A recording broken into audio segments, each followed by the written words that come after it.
Now we move to the next session. The term paradigm shift, a major change to be effective and efficient. Procurement is no more an exception. There is an urgent need to change the paradigm by transforming procurement from reactive mode to proactive function. To know more about paradigm shift in procurement, we would like to invite Mr. Krishna Batra. Sir, let's have a pleasure of listening to you. Over to you now.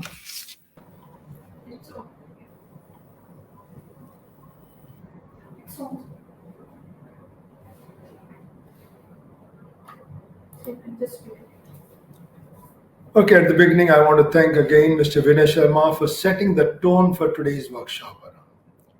Now, the topic I'm going to cover around is the paradigm shift in procurement. When I say paradigm, the word, it means a revolutionary change. If you look at the history of procurement, which dates back to 1862, when the procurement was called as a material man. If you look at the book, there's a book written by someone, and they used to call procurement as a material man. To me, procurement was an occupation, not a profession in those days. Then came the World War One, importance of procurement grew up. Then came World War II, the profession was growing and becoming from occupation to became a profession. So what I will try to cover around is a paradigm shift, which I have seen in my life two times. The major shift. One, moving from reactive function to strategic function. Other one, now we're talking of digital transformation after the COVID-19. So I'll try to cover both the scenarios. So when you can see the paradigm shift, I tried to show you in a very pictorial form. You can see the pictorial on the paradigm shift in procurement. The good old days, procurement was all about negotiation, nothing else. There was not much technical skill on that side around, on the product. The focus was all getting the lowest price, haggling the price, getting the lowest price. But over the years, what I have seen around is the change to strategic sourcing.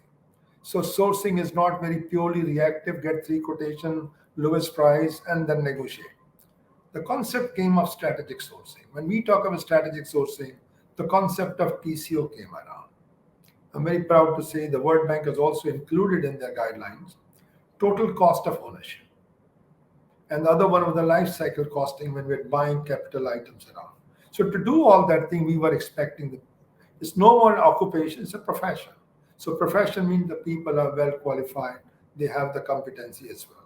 So the change is happening, the major change, revolutionary change, that's what we call paradigm shift. To a lot extent, I could attribute all this to technology as well. So let me move to the next then. So traditionally, if you look around the procurement chain, it goes from identifying need, writing specs, selecting the methods, doing solicitation document, shortlisting, this, that. It's a very labor intensive. It's set like a unique straight line path. Do this, do this, do that. Whether it is achieving the right results or not is a second question. So that used to be the traditional model of what we call as traditional procurement or tactical procurement. And if I have to summarize the whole traditional procurement, 80% of our time was all going into tactical thing. Very small percentage of time was going strategy. We had done the survey recently before starting with this workshop around. So we got around 100 replies. So I could see around still 80% of the people are spending time on tactical activities, follow-up, firefighting, and only 20% on strategic things around. This is where you can see the procurement is still a firefighting department. At the end of the day, when you want to go home, you get a call, what happened to this? Then you're calling the suppliers. But all the time under the rush, 75% of procurement manager time is spent on fighting fires. So it is, and when you're doing so much of firefighting, the value addition becomes very low. So saving is all only about the negotiation. Now, future is now. The COVID has changed everything. That's a business mantra now. The reality, however, is the pandemic has sped up the change. Change were already in the pipeline. I've been dealing with, since 10 years I've been in India, I've dealt with around more than 100 companies. Everybody was having in the pipeline to make changes. But now, because of COVID-19, this process has triggered faster. The future is now new technologies and new processes around. The profile of the procurement, if I say post-COVID-19, one good thing has happened with procurement. It is on the spotlight. So during COVID-19 time, we have seen the procurement and supply chain. Both have become very visible profession. Anytime you find any problem in the newspaper, you find, oh, supply chain is disrupted. It might be disrupted on the way with Suez Canal around. It might be disrupted that the parts are not available around. And then the cost of transportation also was going up.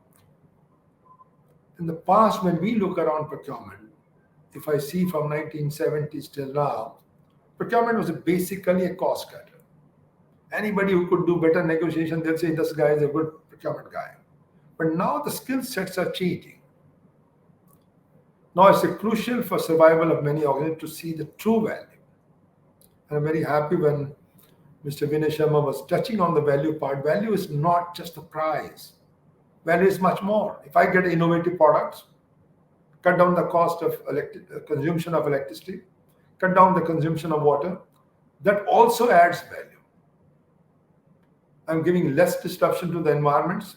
I'm helping in the business climate. Is also adding value. So value concept has become much wider. So shift is when we say around to reinforce as a strategic partner. In the good old days, if you're working any department around in procurement in any company, they will treat as a support function. The department will say it is my budget, you just go and buy it. But now we are reinforcing the concept of value and we are becoming a strategic partner. The moment strategic partner you become, your profile also goes up. Your importance of the function goes up. The lesson what we learned from COVID-19, first thing is communication, and second is collaborative. Collaborative not only with the stakeholders in-house and stakeholders outside also, with supplier as well. The next thing which has come around is agility. At the end of the day, you have to take care of your customer. So how do I ensure the agility part? When I remember my time when I was going to the business school in the US, focus was all the time lean. But the question is lean good enough in a situation like this? Should I have more inventories around so that my customer I don't lose the customer around? So the now focus is coming on lean and agility. So agility is also becoming important. If I say in one way agility means I should have more inventory, but then the cost shows also. So one has to find a good balance. Extended supply chain beyond one. I've seen in my time also, if I go even 2 years back, everybody was only saying, guys, I place an order with X company, end of it. That's tier one. But tier one is depending for 80% of their item on tier two. Tier two is depending on tier three. So tier one is not alone. You need a transparency beyond tier one. You need to aggressively vet your suppliers. Today, when you select the supplier is the best supplier on financial capability, technical capability, best, good. But then you find after 1 year, the company has become bankrupt. In your list till they appear. So we need to know your supplier, KYS. And we need a leadership who can change quickly.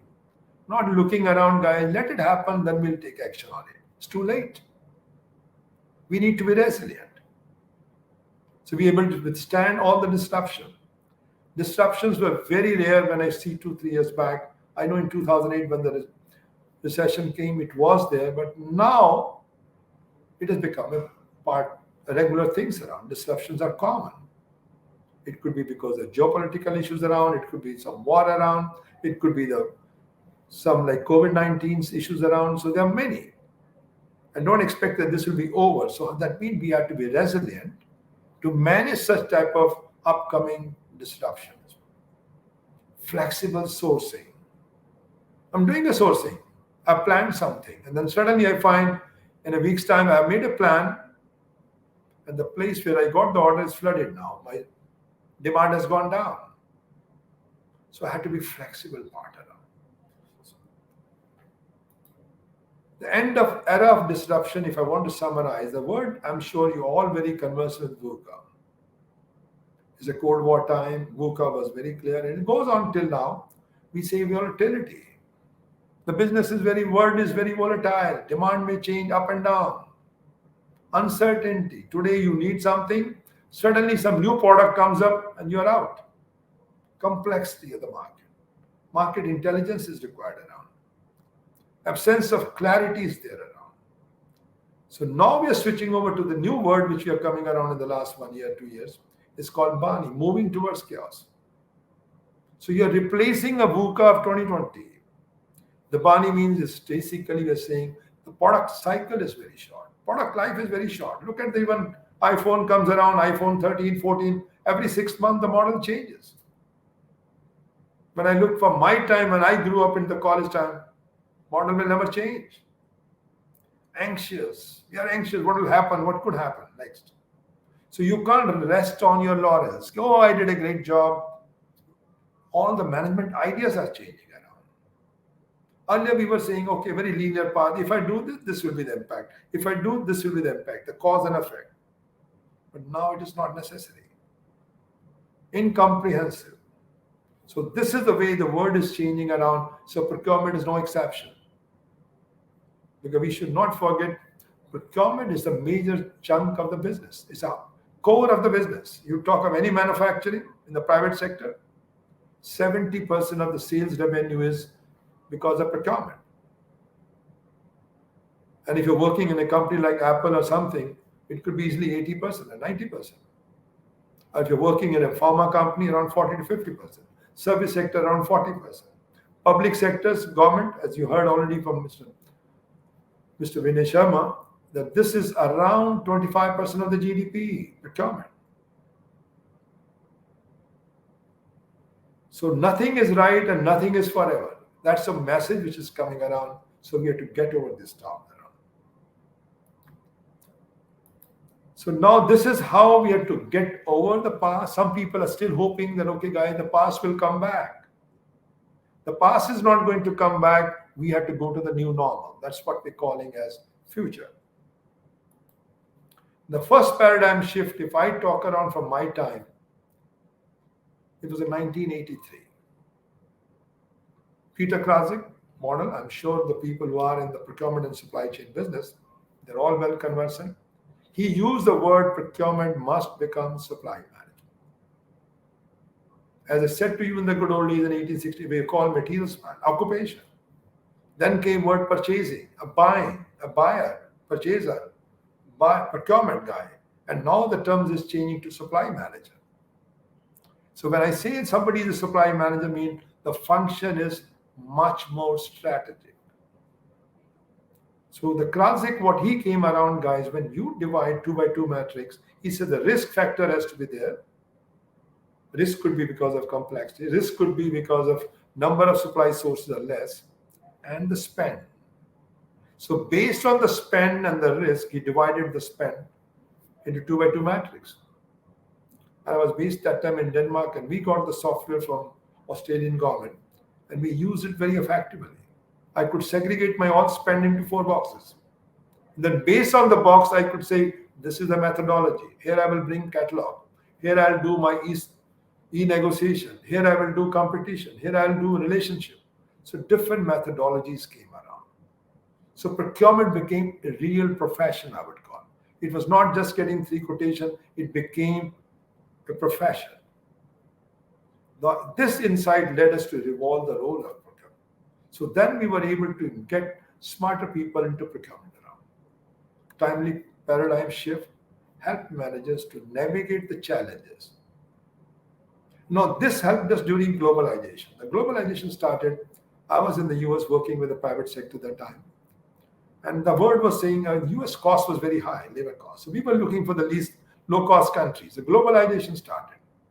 Everything has to be globalized and only assembled in the country.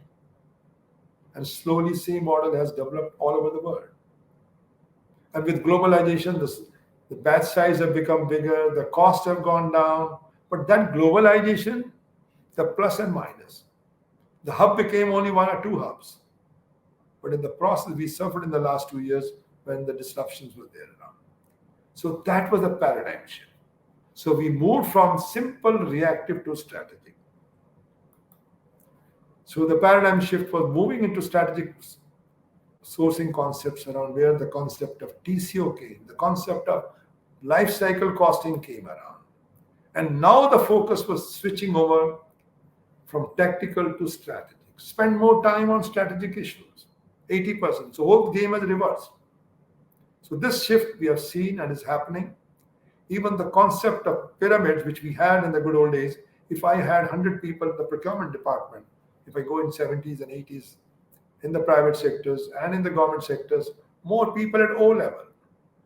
Out of 170 people at O level, 10, 20 in tactical level, only 5 or 10 in strategic level. Now we need the reverse around. And the private sector certainly is moving very fast. There's a lot to learn from private sector for the public sector as well. The O part could be automated and much more streamlined, much more transparent. Strategic means making long-term agreements. Government of India has also come up around in some areas around GEM, Government Electronic Marketplace. It gives you the concept, the feeling of like Amazon.com.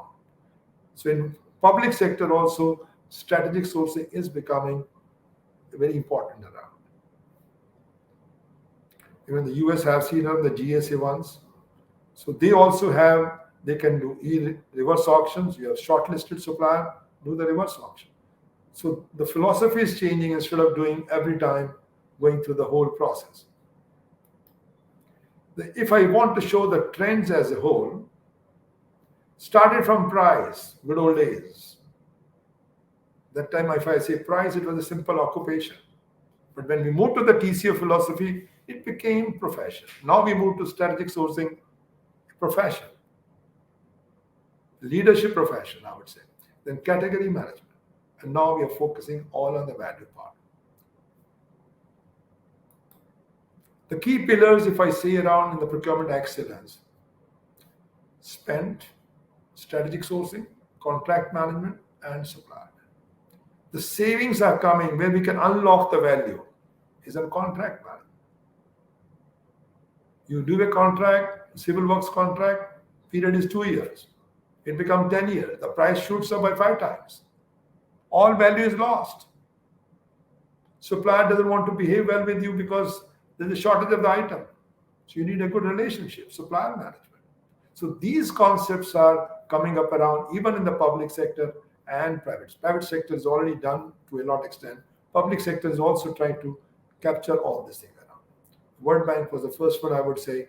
They came with the concept of strategic sourcing. UN has also done long back on this part.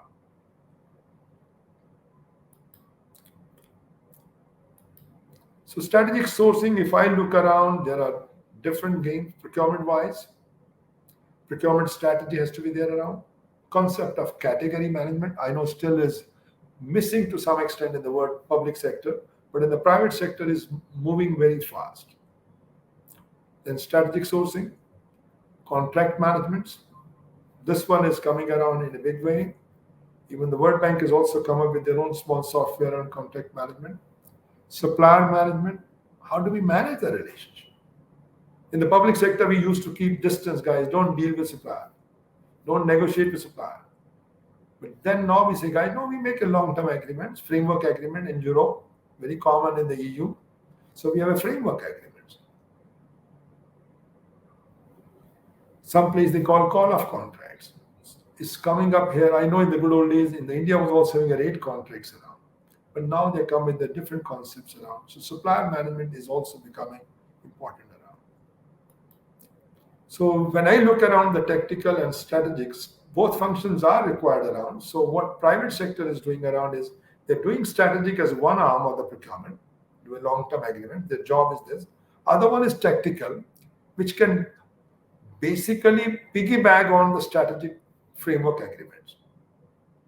So that's the way we are looking around. So many places you will find that procurement has got 2 arms around. One is a strategic wing, one is a tactical wing. So this is how they look around 3 broad activities: strategic part, vendor management. Vendor management, who cared in the past? People treated vendor as a doormats. But now they have understood that they are equally important.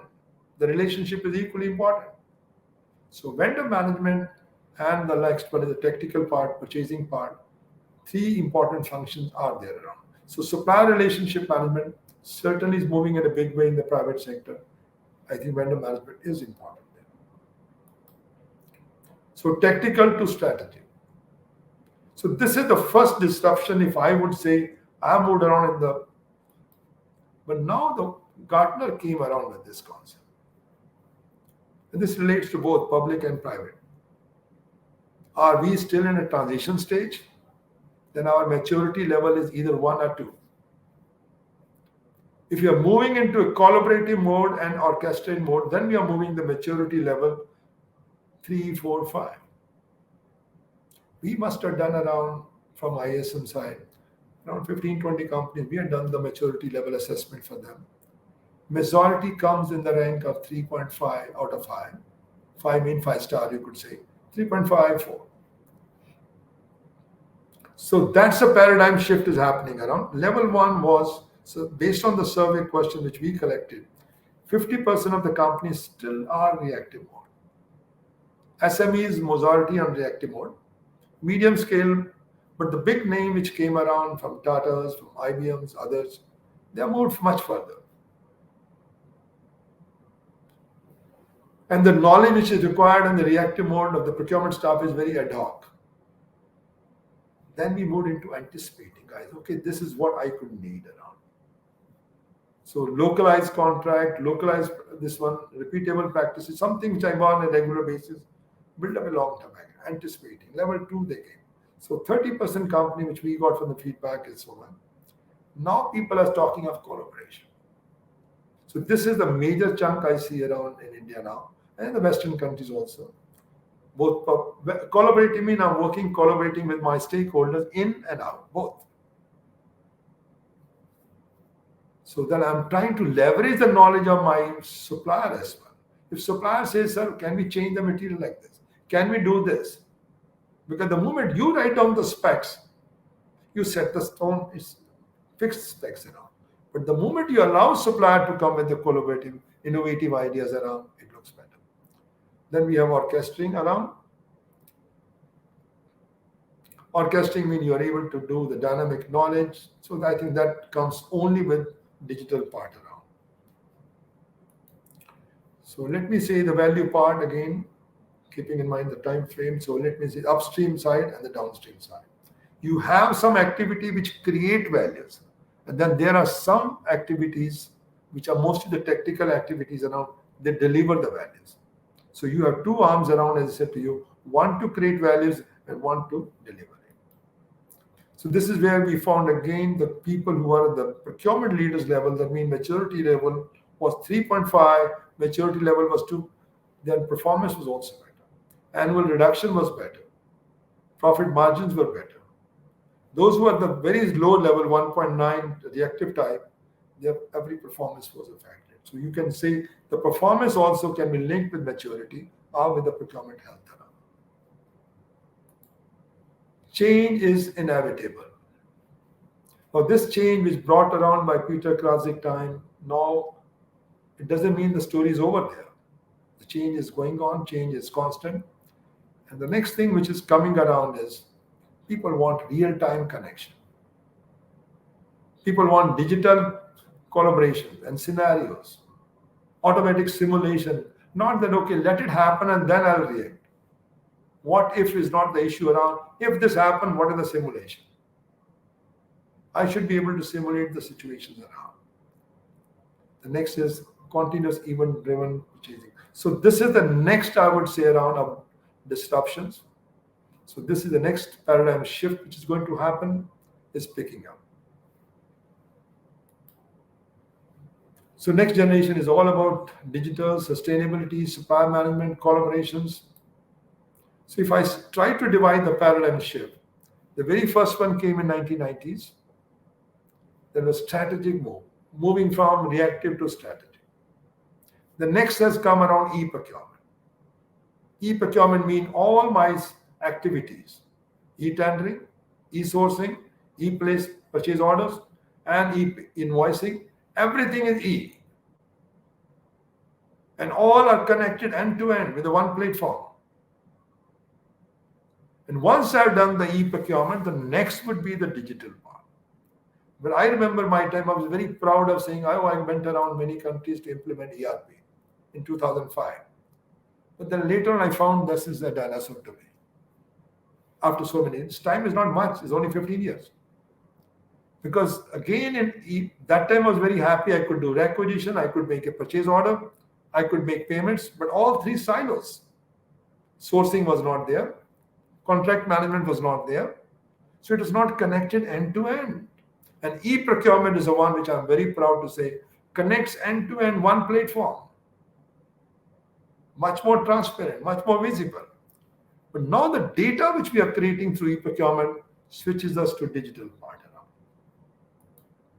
So this is how the scenarios, MRP, I've done in 1970s when I was with Tata's. Then moved to ERPs. E-procurements, again, I've been involved with some company on e-procurements. But the next step comes procurement 4.0, in line with industry 4.0, which is smart procurement. So this is where now we are talking of resilient, and agility. So what we need is visibility. And visibility without technologies, without end-to-end connections, without e-procurement, is not possible. So we need to think around, are we switching over to that?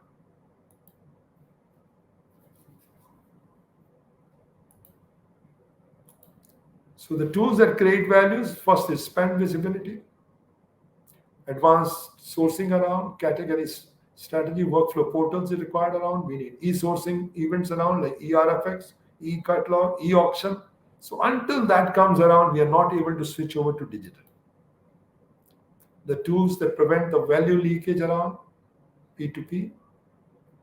And then we have performance management. Lastly is the performance part. Customer needs. Now here the word again, I want to redefine value because the whole session is on value. Customer never buys a product by definition. They buy the satisfaction of a want. You and me go and buy a watch. You and me buy a mobile phone. So which in economic is defined as value, the satisfaction. Am I getting a satisfaction of the product which I bought?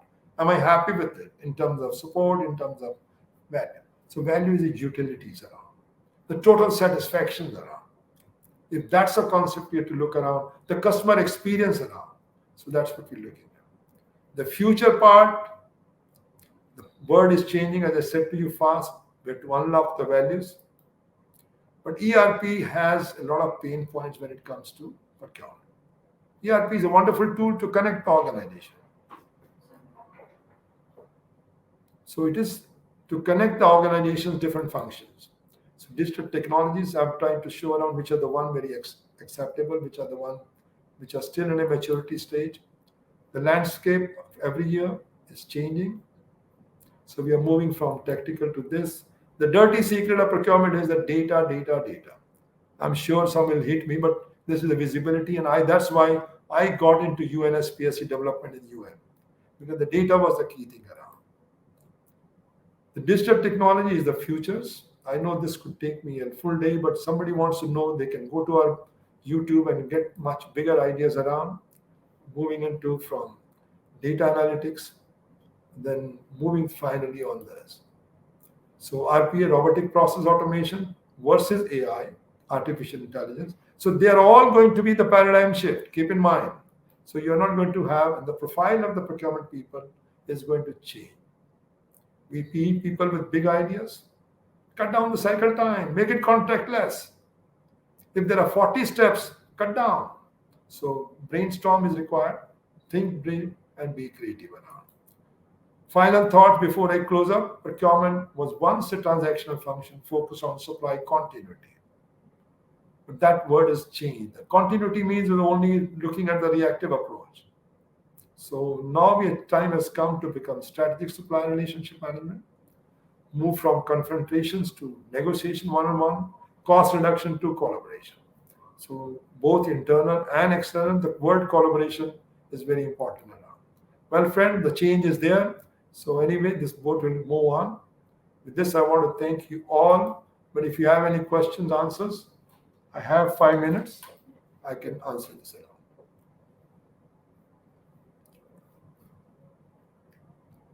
Okay, now let me see which are the one. Session 2. So the first question I have around is what is the difference between strategic sourcing and strategic procurement? Very good. Which one is the traditional one? Let me put this way around. The procurement is the main thing, end to end, starting from acquisition till payment. Sourcing is only sourcing the supplier. So when I say strategic sourcing, mean my sourcing is identifying the suppliers, trying to make long-term arrangements, trying to see whether I can get it better. How can I get better values around?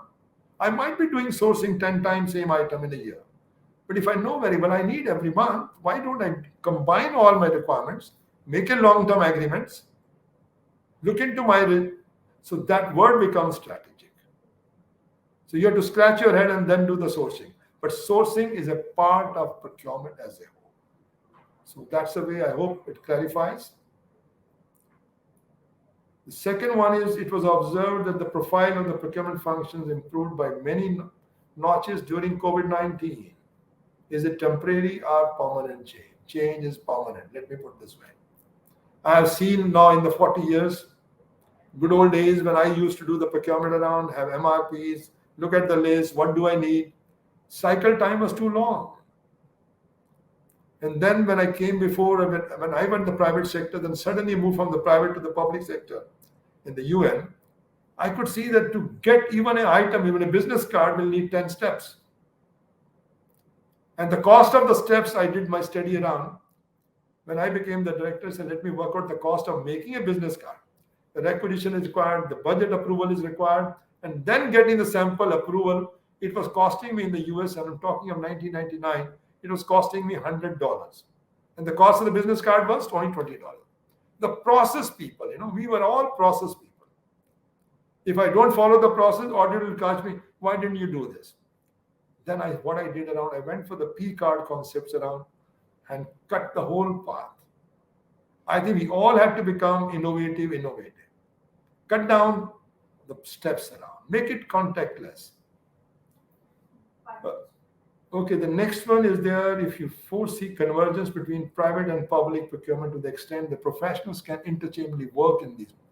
At the end of the day, don't think that the private sector has got more money.